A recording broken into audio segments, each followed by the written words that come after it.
Welcome back नाजरीन। नाजरीन, जंग के दौरान जो कुछ हुआ इसके यकीनी तौर पर मुख्तलिफ नताइज आते हैं। आज कौम यौम तशक्कुर मना रही है, उस हवाले से मैंने आपको मुकम्मल पॉलिटिकल रुकन अरकान असम्बली से आपकी गुफ्तगू करवाई है। एक और मामला होता है कि जनाब मईशत कहाँ खड़ी है। इस ख़तरनाक सूरत हाल जब बनती है तो उसके बाद और साथ साथ अब जो गवर्नमेंट की पॉलिसीज बन रही हैं, क्या उसके अंदर जो बिजनेस कम्युनिटी है, जो मईशत का जिसे कहते हैं जी ये पहिया चलाते हैं, वो कहाँ स्टैंड कर रही है, उनके जहनों में अब सवाल क्या है। क्योंकि हमने ये देखा है कि जनाब बहुत सारी बातें की जा रही थी। कोई कहता था कभी कि दुबई सरमाया जा रहा है, कोई कहता था जनाब हम मसाइल में हैं, एहतजाज और बहुत एक अलग मामला दिखते थे। मैंने कल भी साबिक director Pakistan stock exchange Zafar Motiwala से भी आपकी बातचीत और गुफ्तगू सुनवाई थी। आज भी एक बिजनेस टाइकॉन है, तामीराती शोबे का एक बड़ा नाम मोहसिन शरगानी साहब, पैटर्न चीफ आबाद, उन्होंने हमें टेलीफोन लाइन पे ज्वाइन किया है। मैं इनसे भी जानने की कोशिश करूंगा कि पॉलिसीज अब किस तरह की बनी है, किस तरह की बन रही हैं मोहसिन साहब, और साथ साथ हमें यह भी बताइएगा कि वो जो बातें चल रही थी कि जी दुबई सरमायाकारी जो है उस तरफ जा रही है, पाकिस्तान टिल डाउन उस तरफ हो रहा है, तो इस वक्त सिचुएशन आप कैसे देख रहे हैं मोहसिन शरगानी साहब? अस्सलाम वालेकुम। बहुत वालेकुम शुक्रिया अली, कैसे हैं आप? ठीक हैं, सलाम। खैरियत बिल्कुल। से? अच्छा, बस मैं आपके नाजरीन को बताऊं कि जो हालात थे, एक्टिविटीज थी गवर्नमेंट की तरफ से और जो पॉलिसीज आ रही थी, उन्होंने रियलाइज किया कि लास्ट जो टैक्स कलेक्शन था रियल एस्टेट से वो पूरा नहीं हुआ और उनको ये टैक्स बढ़ाने से टैक्स कलेक्शन पूरा नहीं होता। टैक्स की पॉलिसीज कारोबार होगा तो फिर टैक्स कलेक्शन आपका बेहतर तरीके से हो। तो यही मेन था। और फिर इस दफा एफडी का जो लेवी थी उन्होंने वापस ली, कुछ और चीजें भी करने जा रहे हैं। हमने उनको कहा जितना कारोबार होगा हम एनवायरनमेंट देंगे उतना काम चलेगा। तो इंशाल्लाह ताला कुछ पॉलिसीज पे काम भी कर रही है गवर्नमेंट, हम भी उनके साथ कोशिश कर रहे हैं कि चीजों को बेहतर करने की, और अफोर्डेबल हाउसिंग के हवाले से बात करने जा रहे हैं। सर वो जो और दुबई की आपने बातें जो चल रही थी कहा, मोहसिन साहब, वो कहाँ पहुंची, थोड़ा सा उस हवाले से भी तो बता देना। कौन सी वाली? सर वो दुबई की बातें चल रही थी ना कि जी दुबई सरमाया का सारे आबाद और बड़े बिजनेस कम्युनिटी जो है, जो बिलखुसूस आपकी तामीराती शोबे से ताल्लुक रखती है, वो कहीं दुबई के चक्कर काट रहे थे, तो सर वो मामला कहाँ गया? मेरे ख्याल से काफी अरसे से आपकी तरफ से ये बातें हो रही थी। और देखिए, सरमाया किस तरीके से होता है, जहाँ भी इन्वायरमेंट होता है ना वहाँ मूव होता है। लेकिन आप जो कह रहे हैं कि पाकिस्तान से सरमाया मूव होना, मैं समझता हूँ बड़ा मुश्किल है। पाकिस्तान में अगर आप आज अपनी कोई चीज बेचने भी जाएं तो सरमाया निकल नहीं सकता। और सरमाया ऐसा नहीं होता कि आपकी बैंकों में पड़ा हो, सरमाया सर्कल में चल रहा होता है, एनवायरनमेंट तो ऐसा नहीं होता। और दुनिया में जब हम काम कर रहे होते हैं दूसरे मुल्कों में, तो डेफिनेटली वहाँ की जो बैंकिंग फाइनेंस होती है वो सपोर्ट कर रही होती है, जो पाकिस्तान में नहीं कर रही होती। और पाकिस्तान से सरमाया ट्रांसफर होना पॉसिबल नहीं है ऑफिशियल तो कोई भी। और कोई इलीगल चीजें करता है तो फिर वो एक डिफरेंट तरीका है। तो कोई सरमाया शिफ्ट नहीं होता। डिफरेंट लोग, पाकिस्तान की बहुत बड़ी कम्युनिटी है जो दुबई में ऑलरेडी काम कर रही है, आज से नहीं कर रही, 20-20 साल से कर रही है। और रियल एस्टेट में बहुत मोहसिन साहब अच्छे एक लोग वेव देख हैं। रहे थे, वो वेव अब खत्म हुई, रुकी, पाकिस्तान की तरफ रुझान बढ़ रहा, या वही रुझान है अभी? उन रुझान की नहीं मैं नहीं बात नहीं कर नहीं रहा हूँ। नहीं, वेव चलती रहती है। वेव, जब भी आप इन्वायरमेंट की पोजीशन अच्छी करोगे वेव यहाँ अभी आएगी। पोजीशन अच्छी और है पाकिस्तान के अंदर, बनती दिखाई दे रही है पोजीशन बेहतर? डेफिनेटली डेफिनेटली, मैं क्या आप सबके, आपके सारे नाजरीन को ये बताऊं कि रियल एस्टेट में मैं आने वाले वक्तों में बहुत अच्छा नजर आ रहा है, देख रहा हूं। और मुझे ये लग रहा है कि ये इंडस्ट्री दोबारा से मूव करने शुरू करेगी। और ऑलरेडी मैं खुद एक अफोर्डेबल हाउसिंग स्कीम पे इस्लामाबाद में हम शुरू कर रहे हैं, बहुत बड़ा प्रोजेक्ट है। और अफोर्डेबल हाउसिंग जो सर ये शॉर्टफॉल अफोर्डेबल ऑफ का भी बता हाउसिंग है देना, उसको वो पूरा कितने करेंगे। लाख का होता है, क्योंकि अक्सर और बेशतर लोगों को समझ नहीं आता कि ये किस तबके की बात कर रहे होते हैं, कि कौन से तबके के लिए अफोर्डेबल है। ये अफोर्डेबल उस तबके के लिए है कि अगर स्टूडियो अपार्टमेंट होता है तो 36 लाख रुपए में आप दे सकते हो एक अपार्टमेंट। 1 बेडरूम है तो 44 लाख रुपीज का है, 2 बेडरूम है तो 56 लाख रुपीज का है। मतलब हर वो आदमी जो घर का ख्वाब देखता है और ले नहीं सकता, अफोर्डेबल हाउसिंग उसके लिए होती है, वो ले भी सकता है। और उसके लिए आसानी भी होती है, फाइनेंस भी मौजूद होता है 50%। तो बहुत सारी चीजें हम करने भी जा रहे हैं इंशाल्लाह, और चीजें एक्टिव हो रही है। और आने वाले वक्तों में इस इंडस्ट्री ने दोबारा से मूव करना है इंशाल्लाह।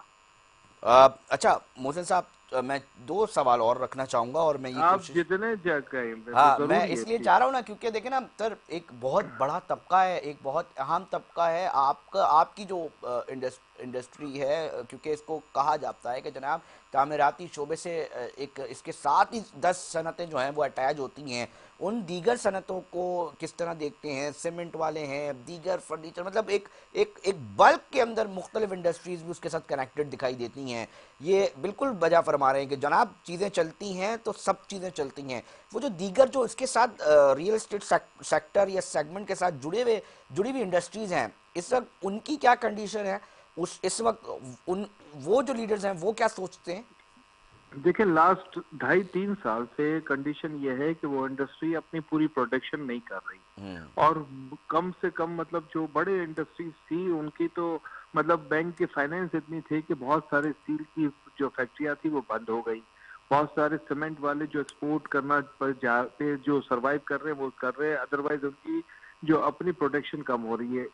इस इंडस्ट्री से कोई 57 एलाइड इंडस्ट्री जुड़ी हुई होती है।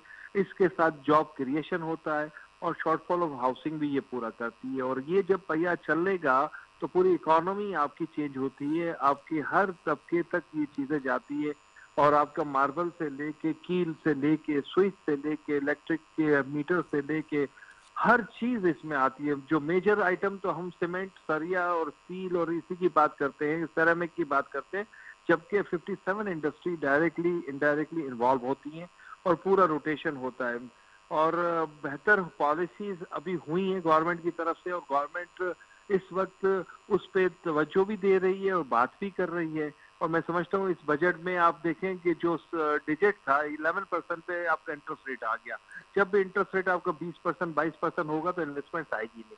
और ये सिंगल डिजिट में जाने की बात कर रहे हैं, तो जब भी सिंगल डिजिट में आप जाएंगे तो रियल एस्टेट और इसमें लोगों की इन्वेस्टमेंट बढ़ेगी, ओवरसीज लोगों की भी ओवरसीज का बढ़ेगी। आपने लफ्ज लिया, मैं इसी के ऊपर आना चाह रहा था मोहसिन साहब। एक और मामला है ना कि इतने फ्रॉड्स, इतने मामलात, इतनी पॉलिसीज, इतने डिफॉल्ट हो जाते हैं, लोगों का दिवालिया निकल जाता है। मैं कुछ भी कहूँ, ओवरसीज पाकिस्तानी के दिल में कहीं ना कहीं खौफ होता है कि जनाब मैं यहाँ पे इन्वेस्टमेंट करूंगा, मुझे ज़मीन मिलेगी नहीं मिलेगी, मुझे घर मिलेगा वो तैयार हो सकेगा, कहीं बिल्डर ना भाग जाए कहीं। अब जो इस तरह की जो परसेप्शन ओवरसीज पाकिस्तानी, एक बल्क में एक बहुत बड़ा तबका सरमायाकारी कर रहा होता है ओवरसीज पाकिस्तानी, इनके दिलों से खौफ कैसे निकालें? इसके ऊपर कोई बात आप लोग कर रहे हैं, कोई पॉलिसी बना रहे हैं? हुकूमत की सतह पर लीगल मैटर्स के अंदर चीट फ्रॉड्स भी बहुत सारे हो जाते हैं, इन चीज़ों को किस तरह देखा जा रहा है?